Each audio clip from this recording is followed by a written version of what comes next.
In 2003, Disney released a game about Piglet for the GameCube. It was supposed to be gentle, wholesome, and safe. But once you start playing, something feels off. The silence, just footsteps, and nothing else, in these dreamlike roads. Until fear takes over. This is Piglet's Big Game. And tonight, I want to know why a Winnie the Pooh game feels more like a survival horror. Now, I won't be spoiling the full story here. Instead, I'll be focusing on the unsettling moments, the art direction, and the mechanics that made this children's game feel unexpectedly eerie, sometimes in ways you'd never expect from a Disney title.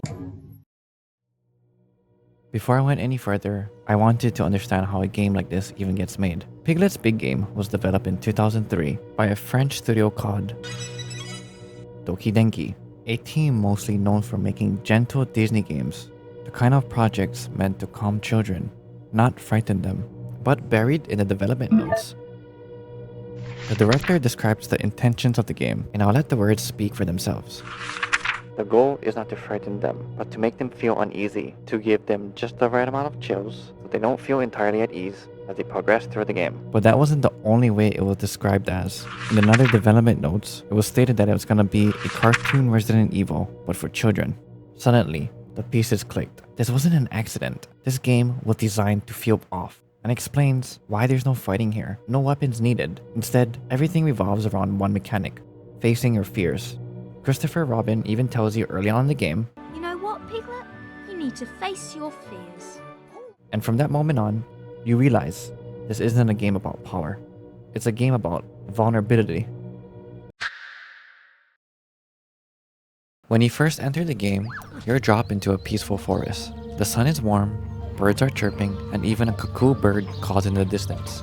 It feels light, safe, the environment is cozy, and even the setting screen feels playful. Instead of sliders or checkboxes, you interact with objects in the road. For the first setting, there's a rumble switch shown as a wooden press with stones stacked on top, gently rising and falling like a part of a toy set. And for centering the screen, a dartboard sign, not something you actually throw darts at, but more of a resemblance. To adjust volume, Piglet walks up to a pond of frogs, their croaks growing louder or softer depending on which one you choose.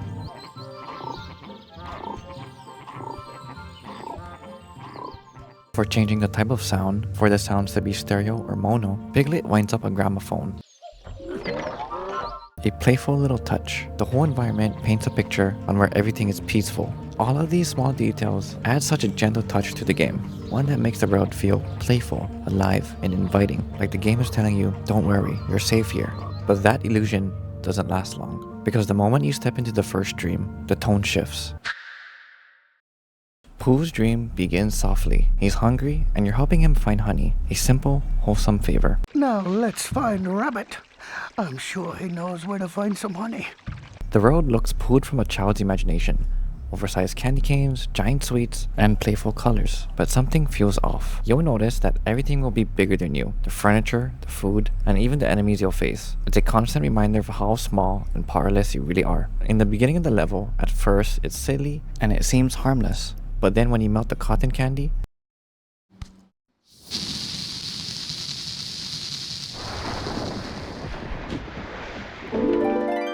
and step into this room, the cutscene introduces your first enemy. A giant purple elephant called. Lumps. Although it's still cartoony, the room isn't. Remember, outside, everything felt light and playful. Candy colors, open space, but the moment you enter this room, the palette darkens, and then the music shifts into danger, and suddenly you're being hunted. All you hear are the heavy footsteps of the heffalump, echoing through a looping circular arena with no exits. As I was playing, I panicked and I kept running in circles, searching for an escape, but there wasn't one. But that's when you realize the room is designed this way. It's a perfect loop, no corners to hide, no doors to run through. You can't keep running. Just like Christopher Robin said earlier, you have to face your fears. So you stopped and turned, and that's where you stood your ground. Piglet doesn't fight in the usual sense. He doesn't swing weapons or stomp enemies. Instead, he has to summon brave faces.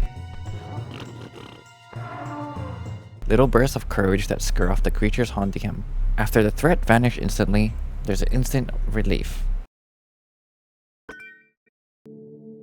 But as the music returned, it doesn't feel quite right. And it wasn't happy either, or cheering you on that you won. As I put my controller down to listen to the soundtrack, it reminded me of something familiar.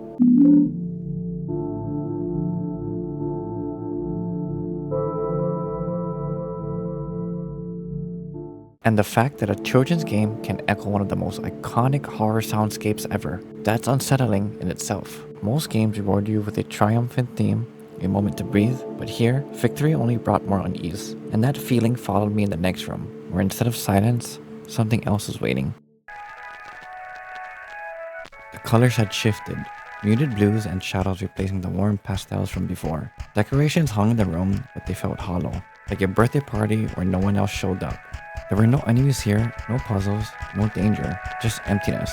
And then tucked in the corner, quietly spinning, was a record player, just looping the same faint, unsettling melody over and over. This wasn't relief. It was a reminder you're not safe yet.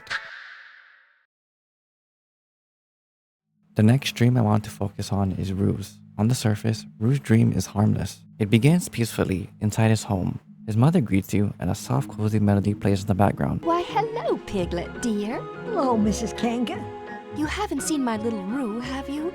I don't know where he's gotten off to. The kind that makes you feel like everything's gonna be okay. In this world, everything is drawn in crayon. Bright colors, playful shapes, the kind of imagery you would expect from a child's imagination. It feels innocent, almost storybook-like. But just like in Pooh's dream, the longer you stay in it, the more the crack starts to show. As I progressed my way through Rue's dream, I started to notice something. It gets oddly quiet. Too quiet in this dream. The world feels hollow, like it's missing something, even though everything looks so bright. And that feeling doesn't go away. Even here in Rue's treehouse, bright colors, paper skies, everything looks cheerful, but it still feels empty. As you move deeper into the dream, new enemies start to appear. At first, it's the same heffalumps you've seen before, but soon, they start to change. Bee heffalumps. Half elephant and half insect. Bright, absurd, and yet unsettling. It's a twisted take on childhood fears. Familiar shapes, but something about them just feels off. This part of Rue's dream is where everything shifts. You're introduced to the Wuzo, and the way it appears feels deliberately overwhelming. 3 of them stand before you in a triangular formation. Their placement alone makes you feel small, like the world is closing in.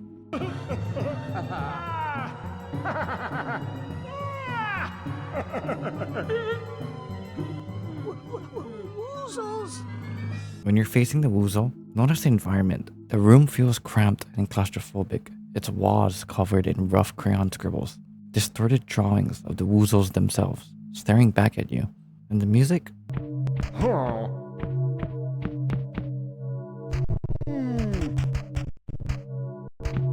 It grows uneasy, layered with distorted tones and heavy footsteps of the Wuzo. And as the Wuzo moves, slow, deliberate, and each step echoing through the room, the tension builds. You're not just fighting something, you're confronting it.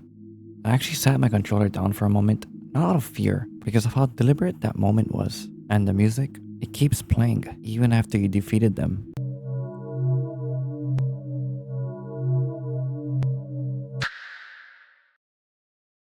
Owl's dream begins under a quiet night sky. The moonlight spilling through the trees, everything calm and still. But the moment you step inside, that calm starts to fade.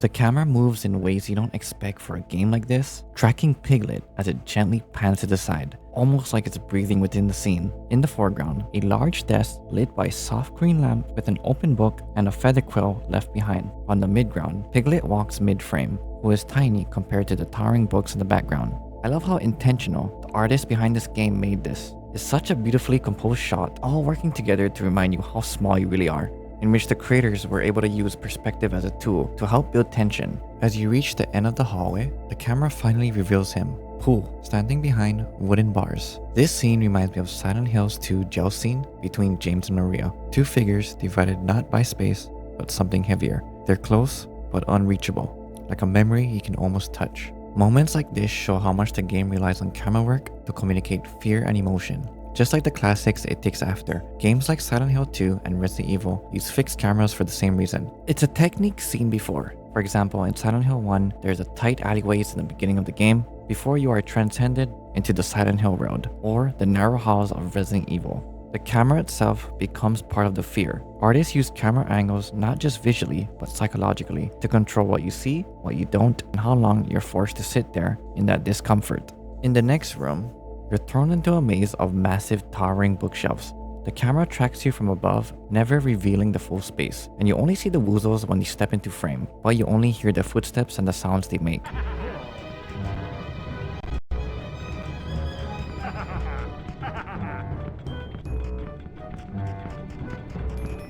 It really feels inspired by the classic Silent Hill and Resident Evil, where camera angles are used to invoke fear, not from what you see, but from what you can't. To move forward, two statues block the bridge, but you need to scare the woozles to break through.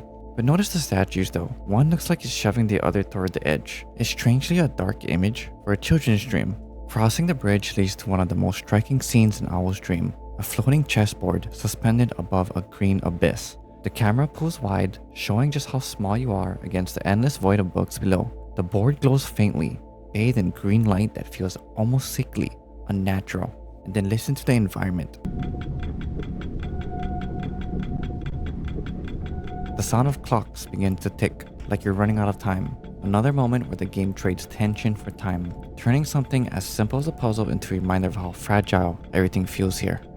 Eventually, the path leads back to Owl's treehouse. It's quiet, no music, just the faint crackle of the fireplace and the steady ticking of a grandfather clock. That sound, the clock, instantly reminded me of the old horror games of Resident Evil and Silent Hill, because there was a common prompt used during that era.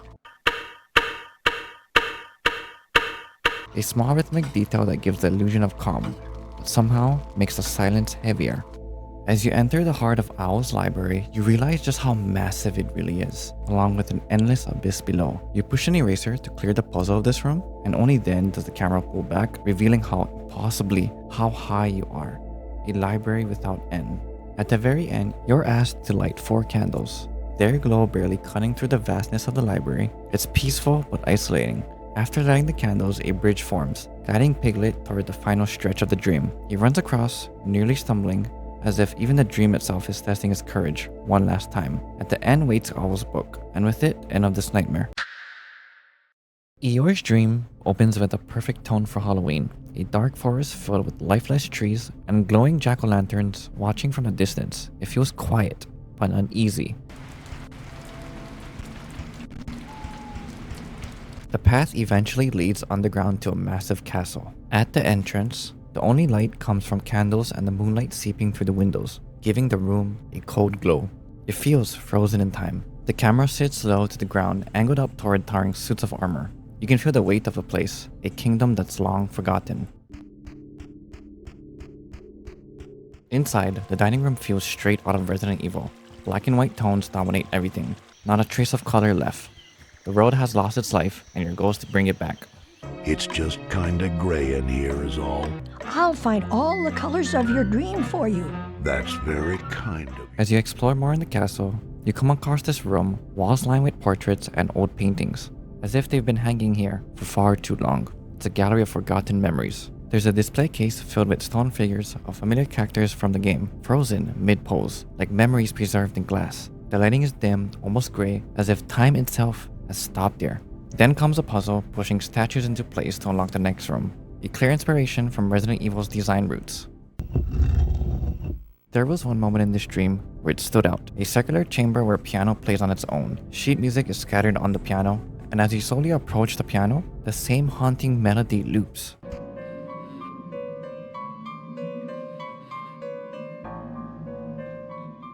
As you traverse to the right, a cello starts playing.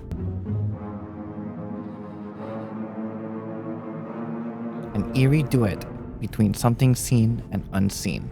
And finally, the ending sequence. As you have to defeat more heffalumps, a hole opens in the center of the floor. As Piglet walks toward the hole, the music doesn't fade. It lingers, low and curious. Then, without hesitation, he jumps.